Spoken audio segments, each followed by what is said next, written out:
So let's head back to Kansas City, Missouri.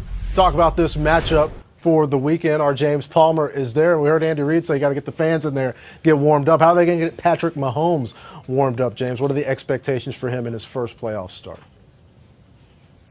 Well, all eyes obviously on Patrick Mahomes.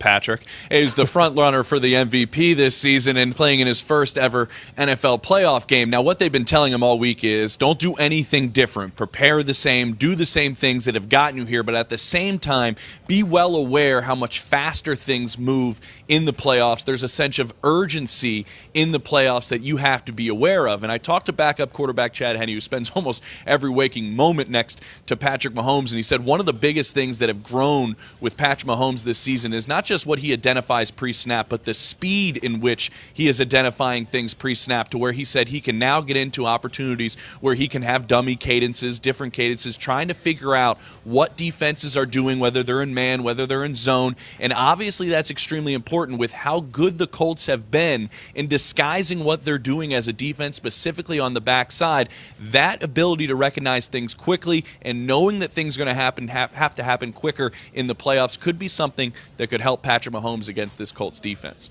Yeah, we saw Deshaun Watson fall victim to the Colts' disguise on man zone last week. We'll see how Mahomes does. And if you ask people in KC, James, they probably feel more confident in Mahomes than they do in this Chiefs defense. How's the Chiefs defense going into this game with perhaps no Eric Berry?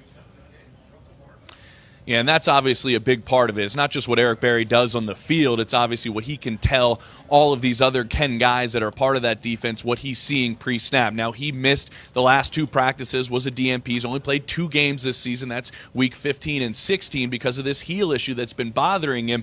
And it's important that have him in the middle of the field if he can go. It should be roughly a game-time decision, the Chiefs are saying, because of tight end Eric Ebron and what he's been able to do, 14 touchdowns receiving out of that tight end spot. And also what Andrew Luck does throwing the football to receivers out of the slot. Has thrown more touchdowns to receivers lining up in the slot than any other quarterback in football. And obviously Eric Berry patrolling the middle of the field should be extremely important to the Chiefs. If he can go, he could be someone that could change the aspect of that backside and what Andrew Luck has liked to do so much this season.